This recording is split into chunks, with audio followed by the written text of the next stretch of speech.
KTT G7 yang sukses. Saya akan bilang ini salah satu yang paling sukses. Dan pertemuan ini tidak bisa terjadi di waktu yang lebih baik. Pada hari Minggu, kami mencapai kesepakatan dengan Iran yang mencakup semua yang kami targetkan. Semuanya dan bahkan lebih. Mengakhiri konflik saat ini, membuka kembali Selat Hormuz, dan mencegah Iran mendapatkan senjata nuklir. Itulah inti dari semua ini. Itu sekitar 99%. Iran tidak boleh memiliki senjata nuklir, mereka tidak boleh mengembangkannya, membelinya, mereka tidak boleh pernah memiliki senjata nuklir. Pada saat yang sama ketika pengumuman ini dilakukan, dekat dengan itu, ketika orang-orang mulai merasa bahwa hal ini akan terjadi, saat Iran membuat beberapa pernyataan yang sangat positif. Pasar saham melonjak ke rekor tertinggi, naik ribuan poin dalam waktu singkat baru-baru ini, ribuan poin. Dan harga minyak turun seperti belum pernah terjadi sebelumnya, ke tingkat yang belum pernah dicapai secara angka. Turun ke level 70-an, turun ke level 80-an. Mereka belum pernah melihat sesuatu seperti ini sebelumnya. Tapi kalau kita tidak membuat kesepakatan ini, kita bisa saja menjatuhkan lebih banyak bom selama 3 minggu lagi. 2 minggu, 4 minggu, 2 tahun. Kamu tidak akan pernah melihat kengerian yang terbuka. Kamu tidak akan pernah mencapai keberhasilan. Pasarmu, alih-alih naik ke tingkat yang belum pernah dilihat siapapun sebelumnya, justru akan jatuh ke tingkat yang belum pernah dilihat siapapun sebelumnya. Mungkin, kecuali pada tahun 1929 atau semacamnya. Jadi, kau tahu, semua orang sok jagoan itu tidak menyadari bahwa ini bukanlah kesepakatan 3 bulan. Itu sudah dibangun selama bertahun-tahun. Tahu kenapa? Karena akulah yang akhirnya membunuh Jenderal Soleimani. Jika aku tidak membunuh Jenderal Soleimani, mungkin kita tidak akan membicarakan kesepakatan ini sekarang. Karena dia adalah seorang jenius gila. Mereka tidak pernah bisa menggantikannya. Tapi banyak orang lupa bahwa orang-orang sok jagoan, tahu? Orang-orang sok jagoan yang akan membawa negara ini langsung ke jurang kehancuran. 2 hari terakhir, memberi kesempatan untuk mendiskusikan detail dari kesepakatan bersejarah ini dengan banyak teman dan sekutu terdekat kami, termasuk negara-negara G7, serta banyak presiden dan perdana menteri. Seperti yang kalian lihat, Perdana Menteri Modi ada di sini. Kami berbincang lama, dia hebat. Mereka semua antusias karena kami telah mencapai kesepakatan. Tidak ada satupun negara yang datang kepada kami dan berkata, "Tolong Pak, teruslah mengebom mereka. Tolong, teruslah mengebom." Orang-orang bodoh yang mengatakan itu, tapi saya sangat senang untuk memberitahukan. Dan omong-omong, 2 hari terakhir ini sangat berat. 200 juta dalam bentuk bom. Dan kamu tahu, itu juga ternyata sangat mahal. Selain itu, di luar semua hal lainnya, mereka tahu aku akan datang di malam ketiga. Kami sudah memberitahu bahwa kami akan datang di malam ketiga. Mereka tidak punya angkatan laut, sudah tenggelam. Mereka tidak punya angkatan udara, sudah habis. Tidak ada satupun pesawat. Mereka juga tidak punya perlengkapan anti pesawat. Jadi kami benar-benar bebas bergerak. Mereka sudah tidak punya pemimpin lagi. Tapi ada kelompok baru yang sebenarnya menurutku lebih pintar. Aku rasa mereka sangat cerdas. Menurutku mereka jauh kurang teradikalisasi. Dan aku rasa mereka benar-benar sangat baik. Mereka sangat mencintai negara mereka, sungguh.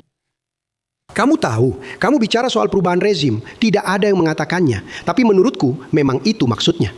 Lihat, kelompok pemimpin pertama mereka sudah habis semua. Kelompok pemimpin kedua mereka juga sudah habis semua. Kelompok pemimpin ketiga mereka hanya sedikit yang keluar. Tapi sebagian besar dan sejujurnya, menurutku ini memang perubahan rezim. Aku rasa mereka akan bertindak dengan cara yang berbeda. Aku rasa mereka melihat cara hidup yang berbeda, yang sebelumnya belum pernah mereka alami. Satu-satunya hal yang tidak ingin kulihat adalah bencana ekonomi. Jika kalian terus melanjutkan ini, itu bisa saja terjadi. Tapi aku tahu, setiap kali kita membicarakan kemungkinan perdamaian, pasar saham langsung melonjak seperti roket. Tidak pernah turun. Mereka tidak suka. Orang-orang tahu kan, pasar saham itu lebih cerdas daripada siapapun yang ada. Termasuk orang-orang di atas panggung ini. Kecuali aku tentu saja. Mari kita lihat, aku tidak tahu. Menurutmu bagaimana Scott? Apakah pasar saham lebih cerdas daripada kamu? Tidak Pak. Itu pernyataan yang buruk sekali. Baiklah, Pasar saham memang cukup cerdas. Dan setiap kali kami mengatakan sesuatu yang luar biasa, seperti kami akan mencapai kesepakatan, pasar saham naik. Dan setiap kali kami mengatakan sesuatu yang negatif, seperti tebak apa? Kami bahkan tidak akan bisa mencapai kesepakatan, pasar saham langsung turun drastis, Peter. Sangat-sangat besar. Itu sudah menjelaskan banyak hal. Dan kau tahu, aku mempelajari para presiden, beberapa baik, beberapa buruk, beberapa hebat. Sedikit yang luar biasa dan beberapa benar-benar sangat buruk. Kita punya yang baik baru-baru ini, dan satu-satunya presiden yang tidak ingin aku jadi adalah almarhum dan hebat Herbert Hoover. Aku tidak menginginkan itu, dan siapa yang tahu apa yang akan terjadi, tapi hal-hal buruk memang terjadi. Jadi beberapa hari terakhir memberikan kesempatan untuk mendiskusikan rincian kesepakatan dengan teman-teman dan sekutu terdekat para kepala negara. Mereka semua ada di sini. Banyak dari mereka, jauh lebih dari 7, seperti yang kamu tahu, banyak dari mereka. Dan mereka mengeluarkan sebuah pernyataan. Saya rasa Presiden Macron yang melakukan pekerjaan luar biasa, omong-omong, saya benar-benar penggemar dia dan Brigitte. Mereka melakukan pekerjaan yang hebat. Tapi semuanya mengeluarkan pernyataan yang mengatakan bahwa mereka menyukai kesepakatan ini karena mereka ingin melihat ini berakhir. Dan mereka senang dengan fakta bahwa Selat Hormuz itu, jangan lupa, jika kita ingin meluncurkan bom misalnya, kita ingin lebih lama, 1 bulan lagi, 2 atau 3 bulan lagi, mungkin beberapa minggu, bisa saja sampai 3 bulan lagi, bisa saja berapapun lamanya. Apa yang masih kamu miliki, yang mungkin sama sekali tidak ada, tapi kamu masih belum memilikinya. Selat itu tidak akan pernah dibuka, karena orang-orang yang memiliki kapal bernilai miliaran dolar. Kapal-kapal yang harganya miliaran. Mereka tidak suka berlayar dengan kapal-kapal itu. Bahkan tidak mau kapal mereka ikut serta. Ketika kamu naik menyusuri pantai dan melintasi selat, dan ada roket-roket terbang di atas kepalamu, mereka ingin melindungi investasi miliaran dolar mereka. Kamu mungkin akan kehabisan minyak selama bertahun-tahun. Mereka itu orang-orang bodoh. Tapi tidak ada yang lebih tegas dari saya. Tidak ada yang menyerang Soleimani. Ketika saya menghantam Soleimani, orang-orang mengira itu adalah hal terbesar di Timur Tengah dalam 50 tahun terakhir. Itu adalah peristiwa terbesar. Dia memang begitu. Dia adalah pemimpin Iran dan tidak dihormati, tapi dia adalah jenius yang gila. Dia adalah seorang jenius, bapak bom pinggir jalan. Dan kemudian, ketika kamu melihat orang-orang muda, dan dalam beberapa kasus wanita, tapi terutama pria, berjalan-jalan tanpa kaki, tanpa lengan, dengan wajah yang hancur berkeping-keping. Itulah yang dilakukan Soleimani. 95%, 96,2% kata mereka, atau sesuatu seperti itu. 95% itu adalah Soleimani. Kebetulan dia datang dari Iran, dan aku meledakkannya. Kamu ingat itu? Aku meledakkannya di lembah kematian. Dia turun dari pesawat dan kami mengikutinya. Dan sejujurnya, karena Israel sangat baik padaku, tapi mereka tidak ingin melakukan serangan itu. Mereka sudah benar-benar siap. Pada malam sebelum serangan, mereka memberitahu aku bahwa mereka tidak ingin melakukannya. Jadi aku harus mengambil keputusan. Aku memutuskan untuk melakukannya, tapi mereka sudah siap. Itu adalah usaha patungan. Seperti yang kami katakan di bidang properti, itu adalah usaha patungan antara Israel dan kami. Kami mempelajarinya selama berbulan-bulan. Kami tahu di pesawat mana dia akan berada hampir sebulan sebelumnya. Dia hanya bepergian dengan pesawat komersial yang besar dengan banyak orang karena dia tahu kami tidak akan menjatuhkannya. Dia sangat pintar. Tapi kami tahu dia akan berada di pesawat itu dan kami mengikutinya. Lalu Israel memberitahu saya bahwa mereka tidak akan melakukannya. Dan saya harus mengambil keputusan. Saya punya beberapa jenderal yang sangat hebat. Bukan yang Anda lihat di televisi. Sangat hebat. Dan saya juga ingin berterima kasih kepada Pete Hegseth dan Jenderal Raisin Kane. Yang luar biasa. Oke, orang-orang ini luar biasa. Tidak bisa lebih baik lagi. Tapi saya punya jenderal-jenderal yang hebat. Dan saya berkata kepadanya, nah, kalau Israel tidak mau melakukannya, kita sudah siap. Kita yang lakukan. Kamu mau lakukan atau tidak? Dia berkata, Pak, kalau Anda mau lakukan itu, kita bisa. Bagaimana? Ya, kita bisa melakukannya sebaik mereka, atau bahkan lebih baik, kita sendiri. Kita tidak butuh siapa-siapa. Jadi kita singkirkan Solomon. Salah satu peristiwa terbesar yang pernah terjadi di Timur Tengah. Mungkin sepanjang masa. Tapi mereka bilang 50 tahun, ada juga yang bilang 100 tahun. Saya ada di sana. Perdana Menteri Pakistan mengatakan bahwa mungkin ini adalah peristiwa terbesar yang pernah terjadi. Islam Tidak ada yang bisa percaya. Saat itulah semuanya dimulai. Itu tidak dimulai 3, 4, atau 5 minggu yang lalu. Dan Obama tidak akan melakukan itu. Yang dilakukan Obama adalah JCPOA. Dia mengisi pesawat dengan 1.700.000.000 dan membawa uang tunai dalam bentuk dolar yang berasal dari bank-bank di seluruh Washington, Maryland, dan Virginia. Mereka kehabisan uang. Mereka tidak punya cara untuk membayar gaji. Semua itu dimasukkan ke dalam sebuah Boeing 757, pesawat yang luar biasa. Lalu mereka terbang ke Iran dan membagikannya kepada orang-orang, menyuap orang-orang. Mereka pikir mereka akan berhasil menyelesaikan itu. Setelah itu, mereka memberikan miliaran dan miliaran dolar. Dan mereka mendapatkan kesepakatan yang merupakan jalan menuju senjata nuklir. Saya sangat marah. Saya rasa saya berhak untuk marah ketika melihat hal-hal seperti ini. Para Demokrat membicarakan hal ini sepanjang waktu. Kesepakatan itu sudah siap. Kamu punya kesepakatan yang secara hukum akan memberi mereka senjata nuklir. Dan jika itu terjadi, Israel akan hancur. Dan untuk bersikap adil kepada Bibi, Netanyahu adalah pria yang baik. Kadang-kadang dia kurang bersemangat, tapi dia pria yang sangat baik. Kami punya kemitraan yang hebat. Dia telah menjadi Perdana Menteri yang hebat. Kami punya sedikit perbedaan pendapat tentang Lebanon. Aku bilang, kamu bisa sedikit lebih lembut sayang. Kamu tidak perlu meruntuhkan gedung setiap kali seseorang masuk ke dalamnya. Dan itu dari Hizbullah. Ini telah menjadi kemitraan yang luar biasa. Dia akan bilang bahwa kami adalah mitra besar dan dia adalah mitra yang sangat kecil. Dan itu benar. Jadi dia datang ke negara ini dan memohon kepada Presiden Barack Hussein Obama agar dia tidak mewujudkan JCPOA. Dia bilang itu bisa menjadi akhir dari Israel. Dan memang akan terjadi jika saya tidak datang sendiri. Dan Obama tidak mendengarkannya. Bibi sebenarnya pergi ke Kongres dan memohon kepada mereka, tapi tidak berhasil. Dan mereka memiliki kesepakatan yang mengerikan, yang benar-benar buruk bagi Israel. Benar-benar mengerikan bagi Israel. Dan begitulah keadaannya. Lalu saya muncul dan membatalkan kesepakatan itu. Waktunya tinggal sedikit. Tahu kan? Itu kesepakatan jangka pendek. Tahu, dengan negara-negara kamu butuh ratusan tahun. Tidak perlu 8 atau 9 tahun. Ini tidak seperti menandatangani kontrak sewa toko permen di pojokan. Kamu butuh ratusan tahun. Itu kontrak sewa jangka pendek. Sudah lama habis masa berlakunya. Kalau aku biarkan terus, kontraknya akan habis. Dan kamu tidak akan ada di sini. Banyak orang juga tidak akan ada. Tapi Israel pasti sudah lenyap. Kurasa seluruh Timur Tengah juga akan lenyap. Kamu lihat sendiri, semua orang terkejut dengan rudal-rudal itu. Mereka diarahkan ke berbagai tempat. Qatar, Arab Saudi, Uni Emirat Arab. Pikirkan baik-baik. Bahrain, Kuwait. Mereka terkena serangan. Tidak ada yang menyangka itu bisa terjadi. Bahkan aku juga. Aku tidak menyangka itu akan terjadi. Mereka juga tidak menyangka. Mereka akan memusnahkan seluruh Timur Tengah, termasuk Israel. Dan jika mereka memiliki senjata nuklir, mereka pasti sudah menggunakannya beberapa saat setelah mendapatkannya.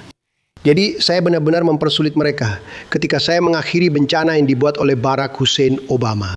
JCPOA, salah satu perjanjian terburuk. NAFTA mungkin lebih buruk, tapi itu lebih buruk secara ekonomi. Perjanjian ini sangat berbahaya. Mereka diberi segalanya, termasuk banyak uang.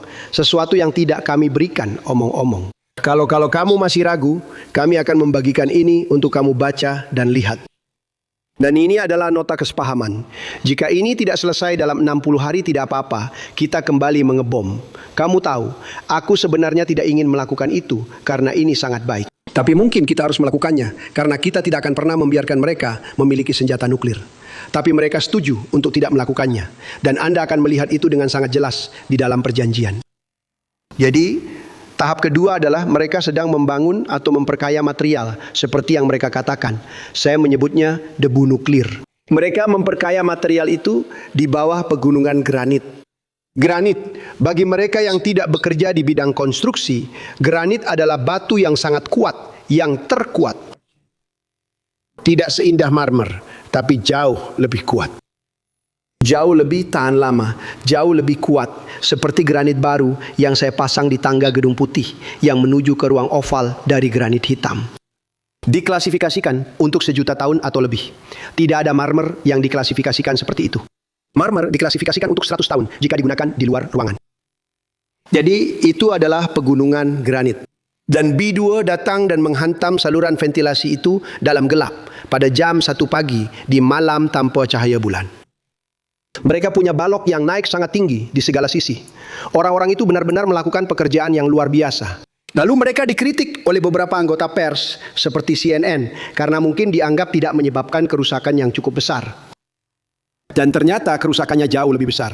Gunung-gunung itu runtuh tepat di atas segalanya. Tidak ada yang akan bisa mengambil itu dalam waktu lama, kecuali kita yang mau mengambilnya. Kita akan bisa mendapatkannya, tapi hanya kita yang bisa. Mereka bilang Tiongkok punya peralatan untuk mendapatkannya, dan kita juga punya peralatan untuk mendapatkannya. Dan sebenarnya itu tidak berharga, nilainya tidak banyak. Tapi kita ingin mengambilnya kembali secara psikologis, dan tidak ada yang menyentuhnya. Kita juga punya kamera, itulah kekuatan luar angkasa. Kita punya yang terbaik. Kita punya omong-omong tentara terbesar di dunia. Tapi saya bangga dengan kekuatan luar angkasa karena sayalah yang menciptakannya. Kita punya kamera dari kekuatan luar angkasa di setiap pintu, di semua pintu. Ya, sebenarnya tidak ada pintu, hampir semuanya sudah hancur. Tapi di setiap area itu, kalau ada yang masuk dan memakai tanda pengenal dengan namanya, seperti Muhammad sesuatu, yang kira-kira kemungkinannya 1:50, Muhammad sesuatu, mereka tahu cara menyebut namanya. Mereka bisa memberimu nomor seri. Kita melihat semuanya. Kamu tidak akan percaya dengan kualitas yang kita miliki. Itulah sebabnya kita sangat sukses. Itulah mengapa blokade kita akan tercatat dalam sejarah sebagai sesuatu yang luar biasa. Tidak ada yang pernah melihat blokade seperti ini. Blokade seperti ini. Ini seperti tembok baja. Jadi yang terjadi adalah kami kemudian mengakhiri itu. Dan aku menyebutnya debu nuklir. Dan itulah akhir dari itu. Tapi kalau kita tidak menghantam itu dengan pembom B2, atau kalau itu tidak berhasil, mereka akan punya senjata nuklir, bom nuklir di tingkat yang sangat tinggi. Bukan yang paling tinggi, tapi itu akan berada di tingkat yang sangat tinggi. Kita punya yang jauh lebih besar, tapi kita berharap tidak pernah harus menggunakannya. Kita punya yang terbesar. Rusia punya yang kedua terbesar. Tiongkok masih jauh tertinggal, tapi pada akhirnya mereka akan menyusul. Sayangnya, mereka sedang menuju ke sana, tapi kita punya yang terbesar. Kita punya yang terkuat, tapi kita juga punya yang terbesar dari semuanya. Tapi Rusia tidak terlalu jauh di belakang, lalu Tiongkok di urutan ketiga. Tapi mereka akan menyusul. Dalam 5 tahun, mungkin saja mereka akan setara. Dan kita seharusnya membuat kesepakatan denuklirisasi. Itu akan sangat luar biasa. Kita tidak membutuhkan semua itu. Kita tidak perlu mampu meledakkan seluruh dunia sekitar 300 kali berturut-turut. Itu benar-benar mengerikan. Jika kita bisa membuat kesepakatan denuklirisasi, saya akan sangat senang. Dan dari kedua orang itu, salah satunya sangat bersedia untuk melakukannya. Saya akan memberitahu Anda. Tapi yang satunya lagi kurang bersedia. Dan Anda butuh semuanya. Jadi, kesepakatan yang kami capai dengan Iran pada hari Minggu akan segera ditandatangani. Besok, mungkin lusa. Terima kasih. Soal kesepakatan, seluruh hidup saya berputar di seputar itu. Semua yang pernah saya lakukan adalah membuat kesepakatan, dan hal-hal agak gila terjadi dengan kesepakatan. Saya pernah membuat kesepakatan yang sepertinya sudah pasti, tidak mungkin, tidak bisa ditandatangani, dan ternyata memang tidak jadi ditandatangani. Saya pernah ternegosiasi di mana sepertinya tidak ada peluang untuk berhasil, tapi ternyata bisa terjadi begitu saja. Jadi kemungkinan besar kita akan menandatangani kesepakatan. Mereka ingin menandatangani kesepakatan. Dan mereka bertindak dengan cukup baik. Mereka mengalami 2 pukulan besar minggu lalu. Itu benar-benar 2 pukulan yang sangat besar. Jadi yang paling penting adalah Iran telah setuju bahwa mereka tidak akan memproduksi atau memperoleh senjata nuklir. Bahkan tidak memproduksi. Karena awalnya mereka menyatakan bahwa mereka tidak akan mengembangkan senjata nuklir. Beberapa orang menganggap itu sudah cukup. Orang-orang ini dengan segala keadilan tidak berpikir demikian. Tapi saya tidak suka ketika beberapa orang mengatakan bahwa mereka tidak akan mengembangkan. Saya bilang, bagaimana kalau mereka membeli? Saya tidak tahu. Cukup berbahaya jika ada yang menjual. Kalau siapapun yang menjual senjata nuklir kepada mereka juga akan dibom nuklir. Jika mereka menjual senjata nuklir, hanya beberapa yang bisa melakukannya, mereka akan terkena serangan nuklir. Mereka tidak akan bisa mempertahankan negara itu lama-lama. Jadi itu adalah sesuatu yang sangat berbahaya untuk dilakukan siapapun. Tapi saya ingin itu ada di sana. Jadi itu adalah mengembangkan, mendapatkan, membeli, memperoleh segala jenis hal. Dan kamu akan melihat itu ketika melihat perjanjiannya. Tapi memang seharusnya perjanjian itu dipublikasikan. Dan omong-omong, kami sudah mengirimkan salinannya ke Israel. Mereka telah menjadi mitra yang sangat baik. Sekali lagi, saya rasa mereka bisa melakukan jauh lebih baik terkait dengan Hizbullah. Mereka pikir mereka tidak akan pernah tertangkap karena kita tidak pernah melakukan pengeboman saat sarapan pagi. Tapi kami membombardir. Ada 88 orang semuanya. Dan saya tidak bangga dengan itu. Tapi kelompok kedua masuk dan mereka juga sangat tidak masuk akal. Dan mereka sudah pergi. Mereka sudah pergi. Jadi kelompok ketiga kami sudah menangani mereka. Beberapa sudah meninggalkan planet ini. Tapi kami sudah menangani mereka. Dan sekali lagi mereka baik-baik saja. Maksud saya sudah pernah mengalami situasi yang jauh lebih mudah. Saya sudah pernah menghadapi beberapa yang lebih mudah. Mereka itu tangguh dan cerdas. Lalu lintas laut di Selat Hormuz sudah meningkat secara signifikan. Dan aliran energi normal akan kembali berjalan dalam beberapa hari ke depan. Dan triliunan dolar akan didapatkan oleh dunia. Dan saya percaya pasar saham akan terus naik. Satu-satunya perbedaan adalah ada seorang aktor yang sangat mudah berubah, sangat keras, dan sejujurnya sangat cerdas. Anda tahu, mereka memiliki dalam beberapa hal budaya yang primitif, tetapi juga budaya primitif yang jenius. Mereka adalah orang-orang yang sangat cerdas, sangat pandai bernegosiasi, tapi kita juga demikian. Jadi daripada mungkin jatuh ke dalam depresi, daripada menjadikan Herbert Hoover presiden favorit, saya selalu menjadi orang yang tidak ingin saya jadi sama sekali. Saya juga tidak akan memilih Nixon. Saya juga tidak akan memilih. Ada banyak yang tidak akan saya pilih. Tapi yang selalu saya pikirkan, Herbert Hoover. Dan dia yang menyebabkan itu. Dia menaikkan pajak terlalu cepat dan menaikkan suku bunga terlalu cepat. Semuanya dilakukan bersamaan. Dan itu menyebabkan depresi besar. Jadi saya rasa saya tidak akan melakukan kesalahan itu. Saya menurunkan pajak, bukan menaikkan. Faktanya kami baru saja memberikan kepada kalian pemotongan pajak terbesar dalam sejarah negara kita. Jadi kita akan bekerja secara paralel dengan negara-negara Teluk untuk menangani isu-isu non-nuklir. Seperti rudal balistik konvensional yang akan kita bicarakan dan dukungan. Maksud saya, mereka harus punya beberapa, karena orang lain juga punya. Kamu harus punya beberapa. Ada yang bilang, kamu tidak seharusnya memberikannya kepada mereka. Maksud saya kenal orang-orang itu. Saya suka beberapa dari mereka, tapi saya tidak setuju. Saya tidak berpikir mereka pintar, Pak. Anda seharusnya tidak membiarkan mereka memiliki rudal apapun. Saya bilang, lalu apa yang harus saya lakukan? Saya akan membiarkan Arab Saudi punya rudal, tapi mereka tidak boleh punya. Ya, Pak. Tidak bisa, tidak bekerja seperti itu. Anda tahu, tidak bekerja seperti itu. Dan rudal bukanlah masalahnya. Rudal itu hanya mengenai tempat kecil, tapi tidak meledakkan planet ini. Jadi negara-negara Teluk akan membahas isu-isu non-nuklir. Karena kita akan berbicara tentang rudal balistik dan juga akan membicarakan tentang perwakilan teroris yang mereka miliki yang tidak kita inginkan terjadi. Saya ingin sangat berterima kasih kepada mitra kami di Pakistan dan Qatar. Mereka bekerja sangat keras. Dan mereka tidak terlalu mengenalnya. Dalam kasus Pakistan cukup baik. Dalam kasus Qatar mereka agak tidak sepakat.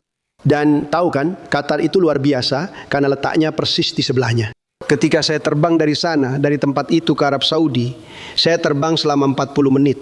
Dan saya terbang ke Uni Emirat Arab juga selama 40 menit. Dua pemimpin besar di sana, omong-omong. Di Arab Saudi, ayahnya masih hidup, dan dia benar-benar luar biasa. Dan anaknya akan menjadi hebat juga. Akan menjadi hebat, bukan begitu putra mahkota? Muhammad dari Uni Emirat Arab adalah seorang pejuang yang luar biasa. Dia menjatuhkan bom minggu lalu. Dan saya berkata, siapa sih yang menjatuhkan semua bom itu? Itu adalah Uni Emirat Arab. Muhammad adalah petarung yang hebat. Tapi selama beberapa dekade, semua pemerintahan berusaha membuat Iran melepaskan ambisi nuklirnya. Namun ancamannya justru semakin besar.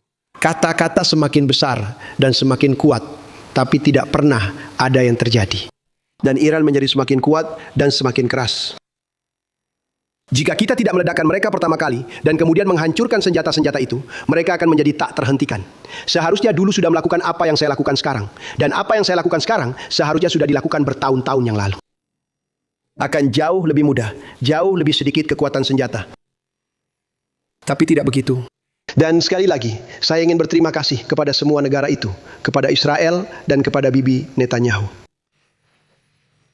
Jadi tentu saja, kemajuan ini tidak akan mungkin terjadi tanpa tekanan luar biasa yang diberikan Amerika Serikat terhadap rejim tersebut selama 1,5 tahun terakhir. Tapi sekali lagi, semua ini dimulai sejak lama. Dimulai dengan kematian Soleimani. Itu sangat penting. Tidak ada presiden dalam sejarah yang lebih keras terhadap Iran daripada saya. Dan mereka tahu itu. Dan omong-omong, jika mereka tidak menghormati kesepakatan, atau jika beberapa hal bahkan tidak disebutkan di dalamnya, itu hanya nota kesepahaman. Tapi kita punya pemahaman tentang beberapa hal, tanpa menuliskannya di atas kertas. Dan jika mereka tidak menghormati itu, kemungkinan besar kita akan kembali membombardir mereka sampai mereka menghormatinya. Anda tahu, sungguh luar biasa apa yang bisa dilakukan bom. Jadi saya katakan begini, kesepakatan Obama itu semacam jalan yang mengarah ke senjata nuklir. Dan kita bisa bilang bahwa kesepakatan Trump itu seperti tembok terhadap senjata nuklir, di mana senjata nuklir itu tidak akan bisa melewatinya. Tidak ada yang akan bisa melewati itu. Kami membangun tembok, mereka tidak akan memilikinya. Dan itulah yang kita miliki sekarang. Dan dia juga mengatakan dengan sangat jelas klausul yang paling penting bagi saya. Nomor 1, selatnya terbuka. Tapi itu jauh kurang penting dibandingkan klausul yang lain. Klausul nomor entah itu 5, 8, itu adalah pernyataan yang sangat tegas bahwa mereka tidak akan pernah memiliki senjata nuklir dan tidak dikatakan bahwa mereka akan memilikinya dalam 5 tahun atau 10 tahun atau 20 tahun. Dengan Obama, mereka bisa memperkaya uranium jauh lebih cepat. Kesepakatan ini sekarang memberi Iran kesempatan bersejarah jika mereka mengikuti jalur kerjasama yang telah kita buka untuk negara mereka. Ya, sekarang aku punya kesempatan untuk bertahan hidup. Pikirkan itu, tahu? Mereka punya 91 juta orang. Orang-orang ingin aku mengebom jembatan-jembatan itu. Kenapa aku tidak mengebom? Aku sudah mengebom. Karena tahu, mereka mengingkari janji dan aku mengebom jembatan terbesar mereka, semacam jembatan George Washington. Itu benar-benar seperti jembatan George Washington-nya Iran. Tapi kami sudah mengebom jembatan itu. Kamu sudah melihatnya. Serangan cepat dari F-22 pesawat tempur tercantik yang pernah dibuat, omong-omong. Sebenarnya, kami sedang memesan beberapa lagi. Kami membawanya kembali karena sangat efisien. Itu luar biasa. Itu luar biasa. Lihat, kita punya tentara terbesar di dunia. Pesawat pelebom B-2 itu luar biasa. Siapa sangka mereka bisa melakukannya. Setiap pesawat punya 2 pilot karena penerbangannya sangat panjang. Tapi mereka membawa 3 bom terbesar dan terberat ratusan ribu pon dan mengatasinya seolah-olah itu bukan apa-apa. Itu luar biasa. Dan mereka juga tidak bisa dideteksi.